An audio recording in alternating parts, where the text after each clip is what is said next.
na'am hoto ne ba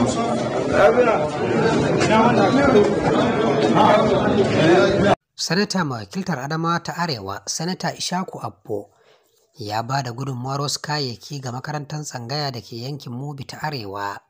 Kayayyakin dai da ya raba sun haɗa da buhunan masara 100, bokatai 100, kayan sawa na mata 50, shadda na kayan maza yadi 30, kazalika bargunan rufuwa guda 50, fileti guda 100, kana da kayan yara guda 50.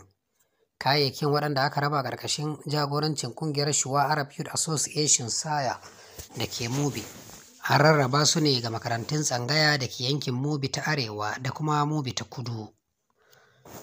Ƙungiyar dai ƙarƙashin jagorancin Ammar Ibrahim ta jinjina wa Sanata Elisha Abbo bisa ga gudunmawar sa gare su, tare da jaddada aniyar su na mara masa baya. Wallahi da na je wasu sangayoyin da na ga halin da suke ciki, abun bai min daɗi ba.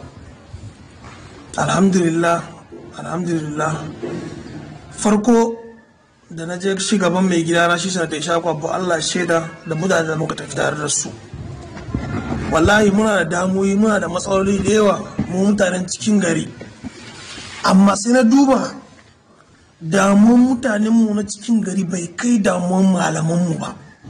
Daga farko da na je na sami nashi ranka da don Allah taimakon da nake so kamin ɗaya ne. Sai ce amma me kake so in taimaka maka da shi? Nace masa ina da taimako da yawa, amma wanda nake bukatar sa emergency, wanda nake bukatar sa a yanzu shi ne ce don Allah don Annabi ƴan uwana malaman nan da almajiran su nan akwai abin da zamu yi mu taimaka, shine babban bukatar mu. Haka zalika a cewar Ammar Ibrahim, a matsayinsa na ɗansu, ɗan uwansu da kuma matsayinsa na shugaban ƙungiyar Shuwa Arab, ba zai taɓa ɓoye wani abu na haƙƙinsu da aka ba su. Waɗanda suke karatu da su da malamansu gaba da za mu taimaka musu. Insha Allah kuma akwai kayan da kuma zai zo waɗanda in ba su samu a yau ba, muna sa ran cewa ko kayan da yanzu su ma insha Allah kowa zai taɓa.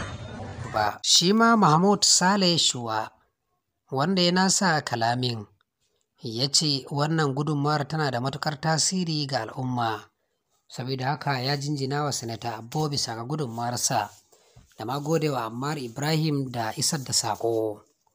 Wani daga cikin malaman almajiran mai suna Malam Abdulkarim ya gode wa sanatan bisa ga gudunmawarsa, inda ya gode wa ƙungiyar Shuwa Arab bisa ga haɗin kansu da ma tallafawa al'umma. والله شكرت جزيل الشكر. الله يبارك الله يعطيه مقاما والفايتا ما بدور بس الله يعطي لي وأمركما أنا بدور يا الله حدث نجد الله يعطي مقام فايتا هو وأنت الله يرفع درجتك زيادة. والله.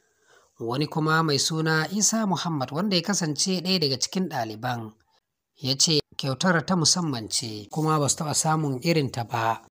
Sunana Isa Muhammad. A yanda abubuwan suke tafiya mun gode wa Allah kuma mun gode wa Sanata Abbo saboda mun ga amfanin da ya kawo mana. To muna fatan Allah ba su nasara kowa ne, inda ya taimake mu Allah ya taimake sa. Mu masu karatun allo duk da hakan bai manta da mu ba. Allah ba su nasara kowa ne. Me ka samu ne? Ni ko samu alhamdulillah, na samu ga bargo ga bokati ga masara, ya abun alhamdulillah sai godiya. Saboda haka ya gode wa Sanata Abbo bisa ga gudunmawar. Alhaji Muhammad, wanda ya kasance wani jigo daga cikin tafiyar kungiyar ta Shuwa Arab, ya ce gaskiya wannan tsarabar ta Sanata abu ne wanda yaran su ke bukata a yanzu.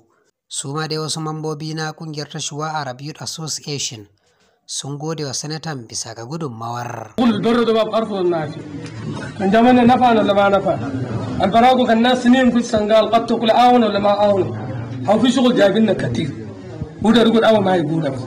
ده إلا بدو بابز والله جايبيننا من نقلة بالرياض من نقلة بالقطة ومن نقلة بالبرد إن شاء الله. الله يعاوننا، الله يصير أشيرنا من الفتن.